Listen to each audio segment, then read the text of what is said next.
effect diminished the farther you got from that spot. Not only was there an extreme growth rate to some of these trees around the clearing, but it seems that there's also a directionality to them. I started checking stumps at the four corners of the compass and discovered that there was a swelling and a thickening of the growth rings in the direction that the craft had been and not on its opposite side. That was where the thickness of the rings were at the minimum. Travis and some of the original people who did the first surveys had posited that possibly the cell growth was caused by radiation. I took that a step further and did some digging to see if there's been any academic studies done on radiation and tree growth, and I found at least one or two related to the Chernobyl incident. A university out of Poland did a study in 1997 that found trees that were exposed to radiation after Chernobyl had grown up to 3 times in volume of accelerated growth as compared to previous years. Our field survey and finding this directionality and possible connection to radiation opened a whole lot of new doors that need to be explored. We're really hoping that we can get certain universities that are experts in tree ring growth involved in this to see if we can actually see if there is a connection.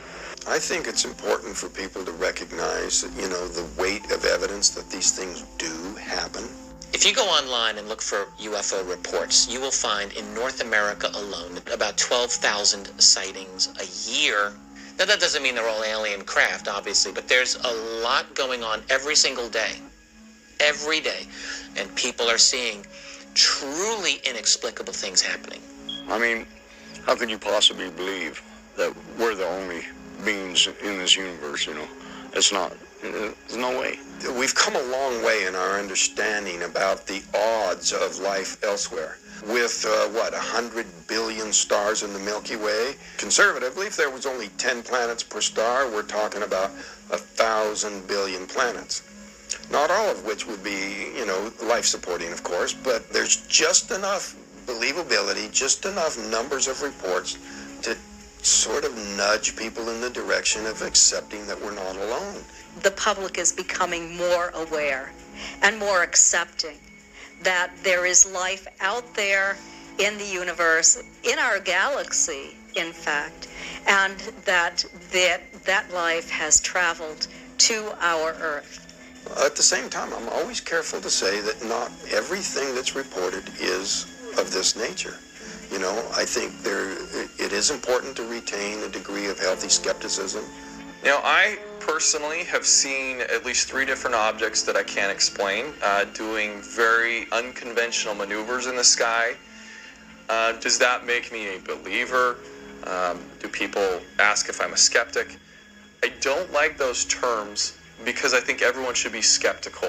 We need skeptics. We need intelligent people with a skeptical attitude about this because this is a strange field.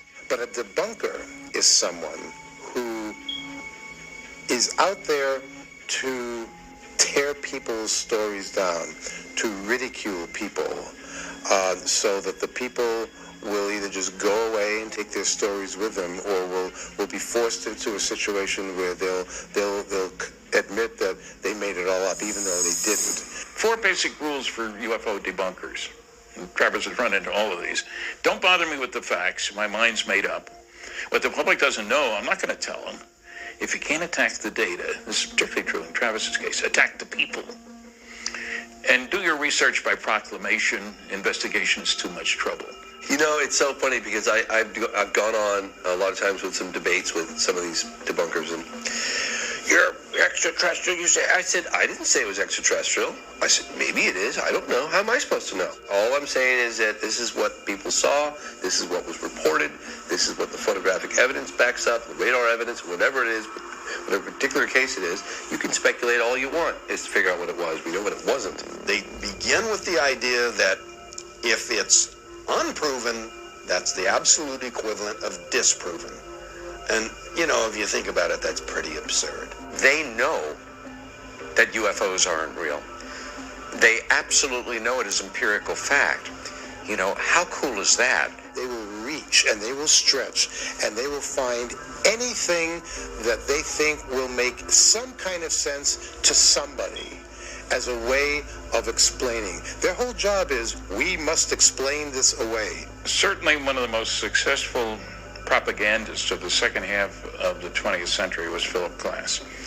And his area of propagandizing was almost anything strange, but especially UFOs. He, through the 50s and early 60s, had never read anything on the topic of UFOs. But he had already predetermined that anyone who believed that this had happened was a crank or a kook. Those were two of his favorite words. He sat in a very privileged position. He was senior avionics editor for Aviation Week and Space Technology, based in Washington, D.C. So the go-to guy for any media people who needed anything. Glass was a man who was extremely well connected.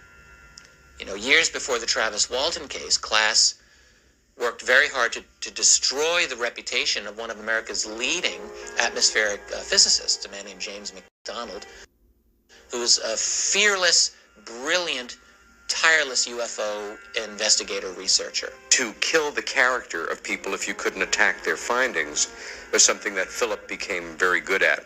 I think Philip contributed directly to the suicide of Dr. James McDonald, one of the finest and most courageous scientists in the history of trying to get UFOs into the public mindset. Glass also did the same thing with Stanton Friedman. I discovered a letter in the archives, in the Canadian National Archives, when Friedman moved to Canada back in 1979. Glass wrote a scandalously scathing, libelous letter to the Canadian National Research Council, trying to destroy Friedman's reputation there. He carried on what I would call a personal vendetta against Travis. He hadn't talked to any of the witnesses during that, or naturally not. That wasn't his style. There were some rather underhanded tactics being employed, altering quotations to reverse the meaning of things that people said, and even misquote to make it seem that they were saying something they didn't. Philip Glass did contact me, and I took him out to the scene. We spent a day out there. He brought a Geiger counter out with him, and we went to the scene, and he checked it out. I received a phone call from Philip Glass, and he told me who he was and what he was looking for and information, and he started asking me questions. I had some input with regard to Mr. Glass beforehand. So I asked him if he would just put all the questions and stuff in writing and send it to me. I'd be happy to answer his questions. But I never did receive any letters from him. Philip Glass was extremely thorough in digging. I mean, he called the former employers, everything, buddy connected with anything. And here, I am the main person involved. Never attempted to even phone me. Never attempted to write a letter or anything. So there is no concern with truth or with people's reputations or anything like that. That's the way he was. And I say that I've met with him. We've even had some meals together where we agreed not to talk about UFOs, frankly, but most of the time. What the crew did was get together and sign a joint letter challenging Philip Glass to a new polygraph test that the crew would take. And it would have to be an examiner that was mutually agreed upon, so that that in the aftermath, when we passed, which we would, there could be no criticism that the evidence was tainted in any way. Now, he would have to pay for the test if we passed. We would pay for them if we flunked. So he's got nothing to lose by accepting. He wound up basically not really accepting it because he couldn't back it up. Phil's approach was very straightforward. You start with the assumption there can't be anything to flying saucers. So every case has a prosaic explanation, he claimed. He initially stated that Travis Walton must have been out in a cabin in the woods, and that when his brother took him to Phoenix for medical exams, the puncture wound on the backside of his elbow must have been an indication that Travis was injecting LSD. He knows that Travis didn't have the experience, therefore it must have been something else. And one of his pet theories was Travis and the other men who he was working with had a contract to log a certain amount of lumber over the course of a year. He settled in on the idea that Mike Rogers was in deep trouble with his contract, and he had to invent this story in order to get out of it. And so they came up with this perfectly rational story of Travis being hit by a beam of light from a U.F.O. And that's the excuse that they gave for trying to get out of the contract. That would get us out of the contract, and I'd get my 10% retention, and everybody get paid, and we can make it through the winter, see? It was wrong on every count, every single count. I knew that they were having trouble with the contract. I knew that. But you see, I also know that doing some stunt like that is not going to get you out of the contract. It just ain't. It was a hounding that went so far as to urge a federal criminal investigator to come and try to force Mike to sign a confession. And Mike got written affidavits from the contracting officers in the Forest Service stating clearly that there's absolutely no way that Mike could have benefited and actually was harmed in many ways by this incident having happened. You know, just like Philip Glass when he offered me the $10,000. That was a lot of money back in the 70s. Steve Pierce, who was the youngest member of the work crew that Travis Walton was on, stated that Philip Glass offered him $10,000 in order to say that this was a hoax. $10,000 is a nice amount of money today. In 1980, that was a really nice chunk of money. And particularly if you're a young guy like Steve Pierce was at the time, who was struggling financially, could have used the money. He flew, we discovered later, to Texas, tracked Steve down, even though he was operating under his middle name, Jeff, and took him out to dinner and expended a tremendous amount of time and effort and money to try to persuade him to take the $10,000 bribe. Why would any normal citizen go through jumping through such hoops to get someone to debunk this case? Another thing to consider with Glass are the people that he consorted with. Now, one of these was a man named Donald Menzel. Before there was Glass, Menzel was America's leading debunker of UFOs. Menzel was an astronomer at Harvard University. Doesn't get any better than that. A highly respected academic who wrote a number of books under the pose of, a skeptical academic looking at UFOs as misinterpretations of natural phenomena and things. But there was a secret life to Donald Menzel also that nobody or very few people knew about. Donald Menzel was very well connected to the NSA. I had to get permission from 3 different people to look at Menzel's papers at Harvard and discovered to my total shock that he wrote Jack Kennedy, President Kennedy, whom we knew because Kennedy had been on the board of overseers at Harvard, and his area of interest was astronomy, is one area where he may be able to provide special assistance, and that has to do with the very special National Security Agency.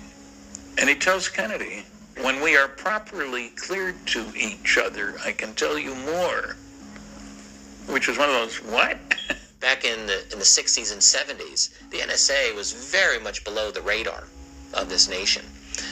Menzel's wife didn't even know that he was well connected with the NSA. That's how secret this was. But Menzel and Glass had a very close correspondence. Back in the 70s, it suddenly turns out that the CIA was playing footsie with a lot of journalists. They would report to the CIA after attendance at a foreign conference on a regular basis. Big names for major publications. And it was a big scandal at the time. And my feeling is that Phil was the perfect person to be used by the CIA. He wasn't married. He traveled a great deal to conferences. He had a legitimate job for a major publication, very well thought of, Aviation Week. And he could attend conferences and report back what Americans were saying they shouldn't have been saying, what Russians were saying that we'd like to know what they were saying. Glass was able to get op-ed pieces in the New York Times like no big deal. He was able to get on major media to talk about these cases. No big deal for him. Well, gee, when you think about how difficult that is to do, You've got to be very well connected to do all of those things. And now that through the Freedom of Information Act, I have come into possession of the FBI investigation of this guy, there's definite evidence that he probably was acting on behalf of some covert agency in attempting to discredit this.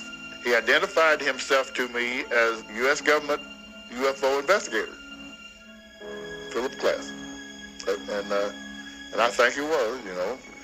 And he was the only U.S. government man that appeared on the scene. I don't believe that anyone turned him into a UFO skeptic, but they certainly were in a position to guide and they're also finance his efforts. Here's our slush fund, here's $10,000, and you're going to destroy this case for us. This is a classic mark of an intelligence community operation. Glass stated in letters that he did not have a very high income. So the money came from somewhere.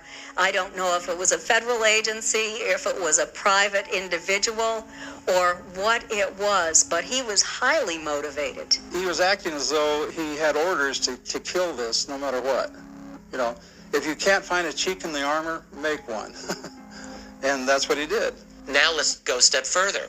Why would the intelligence community want to debunk the Travis Walton case? It sounds like science fiction, but, you know, you have to acknowledge it would be extremely disruptive for this kind of, you know, total, undeniable truth to be just delivered to the world tomorrow. People say to me, why doesn't the president or why doesn't our government admit that UFOs are from someplace else? Because they can't. Because nobody in the government is willing to come out and say, yes, we're being visited, and we're sorry that we lied to you about it and kept it from you for so many decades, but we felt that we were doing it for your benefit, to protect you, to protect the citizens until we knew more about it. Disinformation was a very important thing in winning World War II.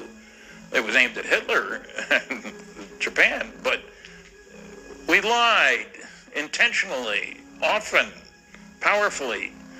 That's the way the ball game is played. So what you find is that you have gatekeepers within the world of the media, you have gatekeepers in the world of academia who, their job, it's like sheepdogs guarding the flock. And that's also one of the reasons why I don't think that there will be disclosure in my lifetime. So many people think, oh, no, it wouldn't be that harmful, you know. Everybody they know would think this is great, you know, full disclosure. But no, if you look around at the institutions, the financial, religious, social mores that are out there, it would be extremely destructive. I mean, people would not go to work tomorrow. The structure of energy, finance, the whole thing would be turned on its head. I think every government in the world has three major problems along these lines with regard to UFOs. One, they'd like themselves to figure out how it works because it makes a great weapons delivery system. It makes anything worth flying look pretty naive by comparison. Two, you'd want to make sure that the other guy doesn't figure out how to duplicate their behavior because then you have a defense problem. If he's got something that flies like these things, we got a problem because we can't handle it. And three, perhaps most important, a kind of philosophical political problem. As soon as it becomes obvious to the people on the planet and widely accepted that flying saucers are real and from off the Earth, there's going to be a push for a view of man as earthlings. The people on this planet, instead of I'm an American or Russian or Chinese, I'm an earthling. There is no government that wants its citizens to owe their primary allegiance to the planet as opposed to the country. Nobody wants to give up their power. And that's really how this system works. Now, there are a few brave people who are able to go beyond that. But if you're going to go beyond that, you've got to be brave and you've got to be prepared to fight. You've got to be prepared to have people like Philip J. Glass go after you if you become too good at it.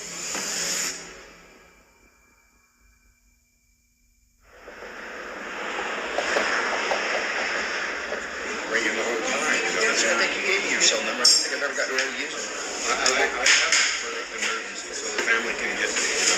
And so I didn't want to leave it on in case they want to call. I hated Travis for a long time after this because my whole world just tore up, and people thought we were lying and thought we were crazy, and why are you sticking up with Travis for all this time? You know this really didn't happen. It changed my life in a way. I'm kind of sorry about it. You know, I had to leave here, you know. I wasn't going to I can't stand there and have somebody call me a liar. People were desperate to explain it away, and some of it was just very simply fear-based. You know, people in the community wanted reassurance. This can't happen, can it? It's a really strong religious community, and this just kind of messed up their whole program, you know what I mean? Their way of thinking about it. My mom still don't believe it. She thinks this is all from the devil. And you think about how significant it is in our society. The most important thing that ever happens to you that really freaks you out and you don't know how to process it, and now you're not able to talk about it with anyone because you know that they're going to laugh at you, they're going to look at you like you're crazy, alien abduction, what's wrong with you? This fear of ridicule encourages people not to report their cases. I check my audiences. I say, how many people here believe they've seen what I would describe as a flying saucer? And the hands go up at first like this, you know. And I point and count. 1, 2, 3, 4. By the time I get over there, the hands go up vigorously. 10% of the people in my audiences believe they've seen one. That's a lot. Most of them think they're the only ones there, you know. But then I ask, how many of you reported what you saw? 90% of the hands go down. So that's what we're dealing with. We don't get access to data because people are fearful of ridicule because even though they're believers, they think everybody else isn't. I've got a younger brother that is really smart, and he works for a college in New York, and he doesn't understand why they pick people like us instead of people like him. You know what I mean? Why would they come to somebody that's a red... I don't want to say that word on camera. Redneck? Yeah. Yeah, you can say redneck. A redneck instead of us educated people. There is some fear, and I think fear is a basis of this, but solely when people don't understand something, it's a natural human tendency to mock. Songs were written about Travis, various forms of ridicule, and I think that if he would tell you was almost, or if not harder, than everything that happened in those few short days that he was gone. From a psychological perspective, I can't imagine what it would have been like for a young 22-year-old man working out with a logging crew in the woods to have undergone this radically life-changing event. It's a net negative, you know. We lost our jobs in the immediate aftermath of it, and I'm, definitely got the feeling that, many opportunities that I had in life were forever closed to me on account of having had this happen. He decides to stay in Snowflake. Everyone knows who he is, what happened to him, and from then on, he's labeled and identified in everything that he does, every job that he goes and gets, every friend and association. So you can imagine his whole self-identity is now related to this abduction. There were times over the years where I thought, if I could just get this off my back any way I could, not just clam up, but just tell them, oh yeah, we were all drunk that day, Even though it's a lame and silly thing to say, and it wouldn't fit with any of the facts, the people who were so anxious to hear something like that would latch onto it and leave us alone. But I never did it. He was somebody I looked up to because he had the courage to speak about this. And my sense hearing him speak was that Travis was not comfortable. He was not having a good time.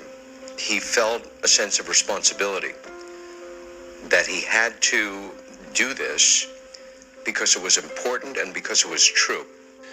We all have choices. Travis, in my opinion, made the right choice.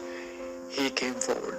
I give him an A+ rating, if you will, for integrity, for intelligence, for aplomb, being able to handle himself under fire.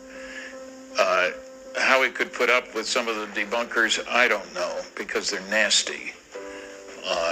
I'm not sure I would be able to. Travis has withstood that for most of his life now, and as have the other participants in this, and they have all maintained the truthfulness of their story without embellishment all the way through to the present day. I admire him and Mike for all the time. I mean, I got away from it, I moved to a place where nobody knew me, Mike and Travis, you know, they stood there and just kept telling the truth, you know what I mean, and stood up there, you know, like all of us should have done, I guess. Just one of those people. Travis became kind of the poster child for people who have had similar experiences. It allowed them to see somebody who's overcome the most intense ridicule and focus that you can in the public eye, and to come out and stand back up and say, look, I did question everything that I kind of knew about, you know, who I was and how I fit into the universe, but I put it back together, and I'm okay with it. And now Steve's doing quite a bit, I guess. What changed my feelings? Yeah, because you said you hated Travis for a while after this happened. We're on tape here, dude. My wife and my kids, they told me, you know, you got to forgive Travis what happened. You can't blame him for all this, and they believe that, you know, it's time to heal. You know, I have a story to tell, and people should be, you know, should know about it. But if you don't come out and tell your story, somebody else is going to tell it for you. For me to see Travis continue to go out and to speak, to reach out to people when he could just kind of brush it aside and say, I don't want to be that guy anymore. I don't want to be known as the guy who was abducted. I just want to forget about it. But instead, he's embraced it. And that speaks very highly of him, because if not to serve him, I think it's helped a lot of other people. He certainly rose to the occasion. He certainly rose to the occasion and has seemed to meet it every single step along the way. And that, for me, is a mark of fine, extraordinary character, decency, and everything that most good people should be aspiring to and living a decent, contributing life. There's a degree of responsibility to try to make something good come of it, you know. Certainly I have to accept the bad. So if I can direct what's happened in a way that I can make something good happen in the world, I'm looking for it.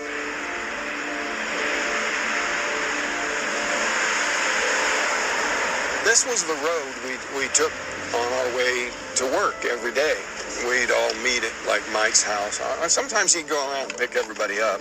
We'd worked on the contract a great deal, and much of it had already been cut, but much of the allotted time had already elapsed. So we were under pressure on a deadline, and we'd extended our working hours to try to get it all done before the snow came. A lot of this drive looks the way it looked back then, but then there's other parts that have been changed by the Rodeo Chetasky fire, which burned up over 500,000 acres of forest. At that time, it was the biggest recorded fire in Arizona history.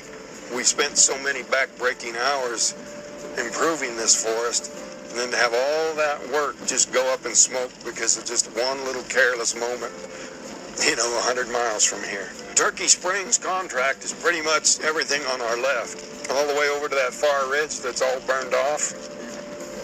And I think there's one more past that, was the ridge where we were at that day. Keep an eye out for the wild horses. They like this area. Okay, turn right here on the left. We won't be able to drive all the way up to the site because it's all been closed. But we can walk there now. I'm struggling to come to terms with this, and especially to try to understand or take some meaning, at least personal meaning. You know, after 4 decades, I've come to, a little different take than I had initially. I took extreme exception to what had happened, the fear, the horror of it all. It was only gradually did I just come to realize that they didn't just bring me aboard to do experiments on me or just torment me to see, what pain does to humans or something of that nature. That most likely you can infer that with that amount of energy hitting me, it would have been probably fatal. And that they probably took me aboard in order to revive me, to correct the damage. I don't blame you for doing I don't blame Mike for taking off either, because he had all of us others to worry about, too, you know?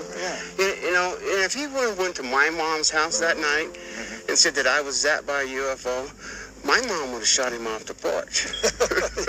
I think they understood that I was getting too close in a way that was putting myself in great danger. They were trying to move the craft a little bit out of range before I got myself hurt, and it was too late. The energy had hit me and damage was done, possibly cardiac arrest or worse.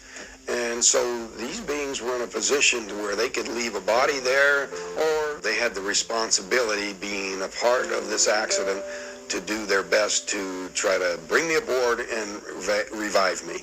My big theory about what it was all about, that it was a intentional display of the mythology of the Phoenix. The death part of the display was, you know, him getting knocked to the ground like that and making some of the crew members even think he might be dead. Of course, so many other people during the 5 days he was gone thought that he was dead. Figurative rebirth is when they dropped him off right outside of Heber here. I tried to convince myself that Travis actually was killed, but they picked him up to fix him up, you know. So it had a happy ending to it. You know what I mean? They didn't just pick him up to mess with him, they picked him up to help him. I'm actually, you know, fortunate, if that was the case, that they did so, because the nearest hospital was over an hour away, and none of the crew knew CPR or anything like that. When you hit the ground, you went funk, you know, and yeah, you went, you bounced, and then you hit the ground. When I finally came to rest, was I face up or face down? He was like this. Dead man, huh? Yeah.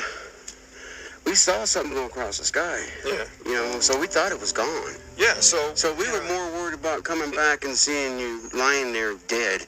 Charcoal. Yes, there's be nothing left of you, and that was our biggest fear. That you see the process of this person who was once a very young man, who's now more mature and has had time to reflect on this over his life, and he's still. You really get the sense that he is still trying to process this. What happened to me? Will I ever get closure on it? I really believe that it was done on purpose, and you know, someday we're going to find out why. First time I came out here to camp, it was restricted. Nobody was, you know, soon after the fire, nobody was supposed to be here. But did you feel any fear at night? No. Not even about bears or anything like that? No, I was actually in the back of my truck in the camper. Oh, pretty safe. wasn't camping out on the ground, but. Did you stay up late at night? No, actually I was drinking a little bit when I was here. I guess that helped me through it. Huh? I didn't know you'd ever be a drinker. That must have been a phase you were going through, huh? Yeah. There have been several times in the last 4 years I've thought it would just fade off, you know, like things do, but it hasn't. It's been just the reverse. Travis's name is just known internationally, and my name isn't, I think, but it's in association. Some of the crew have intimated that they kind of wish that it happened to them. I think, you know, some of it's based on, you know, a kind of a wistful desire to have the kind of insight that I've gained from having this experience. Some of it may be even connected with, you know, the attention that came my way. I'd certainly be happier without it. I've responded, you know, guys, you know, you would not want this to happen to you. I wouldn't wish it off on anybody other than some UFO skeptics. They would be served well by having it happen to them. When you did come, did it refresh your memory to bring the feeling that we had back then? Yeah, but it's kind of an invigorating type of thing. It's times of emotion, you know, you get a little bit of the bad memories of it, parts of it, but it's just a special spot for me. I mean, what an experience. You know, the skeptics who say, why, if they're really coming here, don't they just land on the White House lawn? Well, they're not going with open contact, and they're not going with total cloaking. So what's going on? I think a conditioning process. I get email after email, people saying, give me the GPS coordinates. I'm not giving that to nobody except been there. Your big concern was, fire, them starting a fire and burning the place down. It just happened naturally. Well, that was one concern. I was concerned that people would cut up the trees for souvenirs, and then there'd be nothing to do research on, or even people doing something to try to, cast doubt on things. We're being gradually conditioned in a way that's the least destructive possible. So I think, in a way, by talking about this, I'm playing a part in that, that people need to come to that realization in a way that they can handle. When you look at the Travis Walton case, it really is a situation of the more you look, the more you find. It's been 40 years now. You've got a very credible subject in Travis Walton. You've got 6 credible witnesses. You have a situation where the debunkers have tried to throw this out and they've failed every single time. It's stood the test of time. I was just right at the top of the rise. Cut him in the saddle.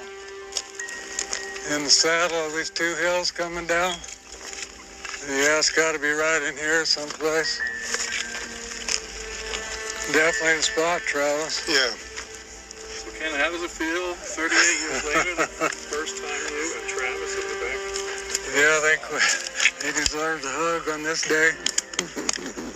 38 years, we had that tremendous experience. It's just, the other day, I was talking about this, and I said 28 years, and everybody hastened to remind me, no, it was 38 years. And it's just incredible to think that much time has gone by. Yeah. I tell people, in spite of the fact that I've come to terms with it better and realized that it wasn't as malevolent as I at first thought it was, that even now, I'd rather it never happened, Travis, what would you like for your future? What would you like to have come of this? Just acceptance of myself in the future. I have had a lot of offers of people trying to turn it into some kind of a profitable thing, but I have no interest in any of those kind of offers. I just want the truth to be known. I have intentions to cooperate with research, with reputable men that are, genuinely scientifically interested. Do you wish it had never happened to you? Well, hindsight, I don't know. What happened happened.